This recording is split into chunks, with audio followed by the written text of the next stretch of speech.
নমস্কার বন্ধুরা, দ্য বংস রসুইঘরে সবাইকে স্বাগত।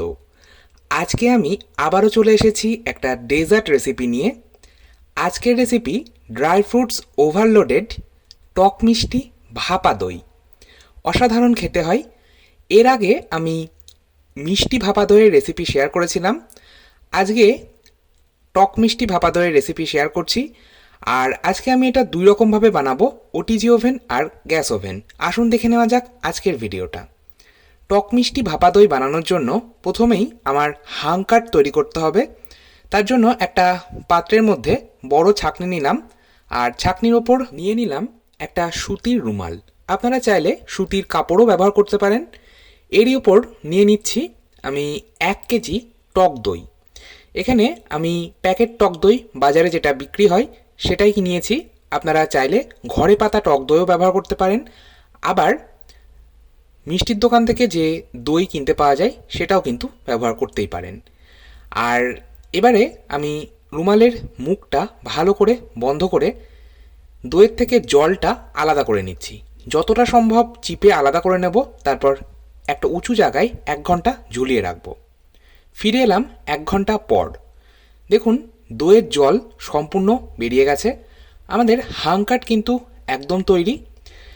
আর এই যে দইয়ের থেকে জলটা বেরিয়েছে, এই জলটা কিন্তু আপনারা ফেলে না দিয়ে রান্নায় ব্যবহার করতে পারেন। রান্নার স্বাদটা ভীষণ ভালো হয়। এছাড়াও আপনারা আটা মাখার কাজে এই জলটা অবশ্যই ব্যবহার করতে পারেন। এবারে একটা মিক্সিং বোলের মধ্যে আমি জল ঝরানো টক দই বা হাংকাটটা নিয়ে নিচ্ছি। আর আমি হাংকাটটা বাড়িতেই তৈরি করলাম। যদি আপনাদের ইচ্ছে হয় আপনারা বাজারে হাংকাট কিনতে পাওয়া যায়, সেইটা কিন্তু ব্যবহার করতেই পারেন। এবারে এই হাংকাটের মধ্যে প্রথমেই দেব 1/4 চা চামচ লবণ। খুব সামান্য একটু লবণ যদি যে কোনো মিষ্টি জিনিস বানানোর সময় ব্যবহার করা হয়, টেস্টটা ব্যালেন্স হয়, ভীষণই সুস্বাদু খেতে হয়। একটা হ্যান্ড উইস্কারের সাহায্যে এই হাংকাট বা জল ঝরানো টক দইটা ভালো করে ফেটিয়ে নিচ্ছি। দেখুন, আমার এটা ফেটিয়ে নেওয়া হয়ে গেছে। এরই মধ্যে এবার দিয়ে দেব কেসার মিল্ক বা জাফরান মিল্ক। ছোট চায়ের কাপের 1 কাপ উষ্ণ গরম দুধে 2 পিঞ্চ কেশর বা জাফরান আমি 10 মিনিট ভিজিয়ে রেখেছিলাম, সেই কেশর বা জাফরান মিল্কটাই দিয়ে দিচ্ছি। এতে করে কালার এবং গন্ধ দুটোই কিন্তু খুব সুন্দর হবে। কেশর বা জাফরানের একটা ফ্লেভার রয়েছে, সেটাও হবে। আর কেসার মিল্কটা অল্প অল্প করে দিয়ে আমি মেশাতে থাকছি, সম্পূর্ণটাই কিন্তু একবারে দিয়ে দিইনি। দেখুন, এবারে আমি এর মধ্যে ফ্লেভারের জন্য দিচ্ছি এলাচের গুঁড়ো।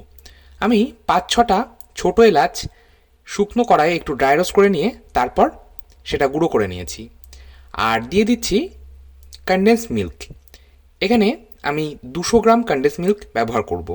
যেহেতু এটা টক মিষ্টি ভাপা দই বানাচ্ছি, তাই 1 কেজি টক দইয়ের জন্য 200 গ্রাম কনডেন্স মিল্ক ব্যবহার করছি। যদি আপনারা সম্পূর্ণ মিষ্টি ভাপা দই বানাতে চান, সেক্ষেত্রে 400 গ্রাম কনডেন্স মিল্ক ব্যবহার করতে হবে। আর আমি এটা ভালো করে মিশিয়ে নিলাম। এবারে কিছু ড্রাই ফ্রুটস আমি এখানে ব্যবহার করব। এখানে আমি কিছুটা পেস্তা নিয়েছি, কিছুটা কাজু নিয়েছি, আর কিছুটা অ্যামান্ড নিয়েছি। আর এই 3টে ড্রাই ফ্রুটসই আমি একটা হামানদিস্তার মধ্যে নিয়ে আধ ভাঙা করে নিয়েছি। আপনারা চাইলে একদম মিহি করে কুচিয়ে নিয়েও ব্যবহার করতে পারেন। আর এই 3টে ড্রাই ফ্রুটসের পরিমাণ কিন্তু আমি বলছি না, এটা আপনাদের ইচ্ছে মতন কম বা বেশি নিতেই পারেন। আর ড্রাই ফ্রুটসটা আমি সম্পূর্ণটা এই সময় ব্যবহার করছি না, কিছুটা গার্নিশিংয়ের জন্য রেখে দিলাম।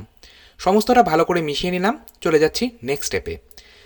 দই সেট করার জন্য আমি কিছু স্টিলের বাটি নিয়েছি, আর একটা টিফিন বক্স নিয়েছি, আর নিয়েছি কয়েকটা সিলিকন মোল্ড। আপনারা কোনো বড় পাত্রের মধ্যে অথবা কোনো বড় টিফিন বক্সের মধ্যে এই ভাপা দই সেট করতে পারেন। তবে আমার মনে হয় এইভাবে যদি ছোট ছোট বাটির মধ্যে ভাপা দইটা সেট করা হয় তাহলে সময়টা কম লাগবে। প্রত্যেকটা বাটির মধ্যে আমি খুব সামান্য ঘি মাখিয়ে নিচ্ছি।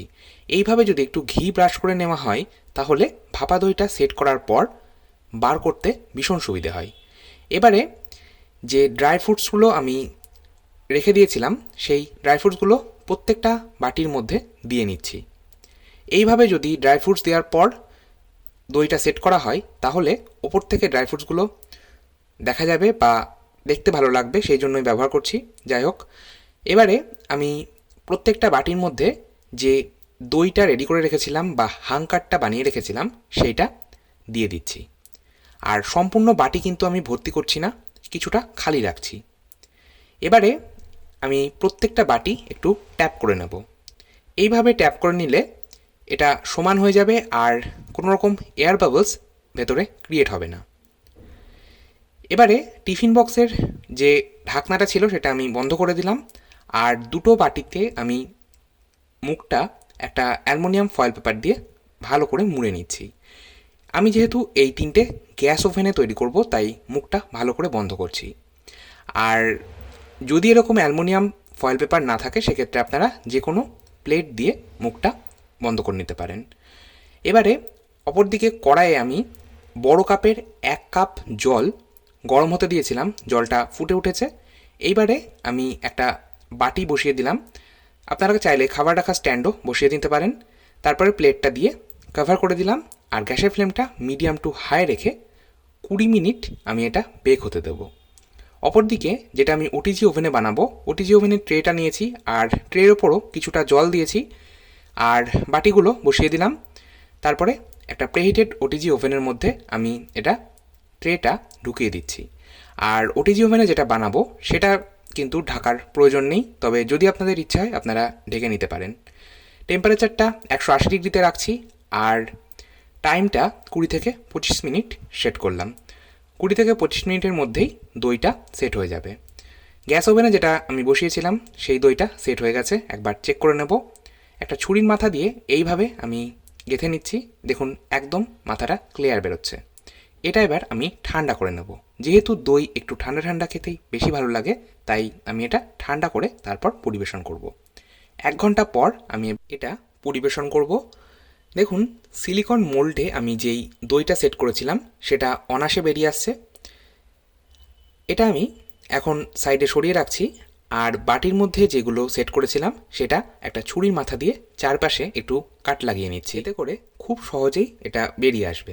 একটা প্লেট আমি এইভাবে উপর করে নিয়ে আমি এটা উল্টে বার করে নিলাম। দেখুন অনায়াসে প্রত্যেকটা বেরিয়ে আসবে, আর যেহেতু তেল বা ঘি ব্রাশ করা হয়েছে তাই এটা খুব সহজেই বাটি থেকে ছেড়ে আসবে। আপনারাও কিন্তু এইভাবে একবার বাড়িতে বানিয়ে নিতে পারেন, অসাধারণ খেতে হয় আর বানাতেও কিন্তু খুব একটা বেশি সময় লাগে না। আর এবারে এটা আমি আপনাদের একটু কেটে দেখিয়ে দিই কতটা সুন্দর হয়েছে।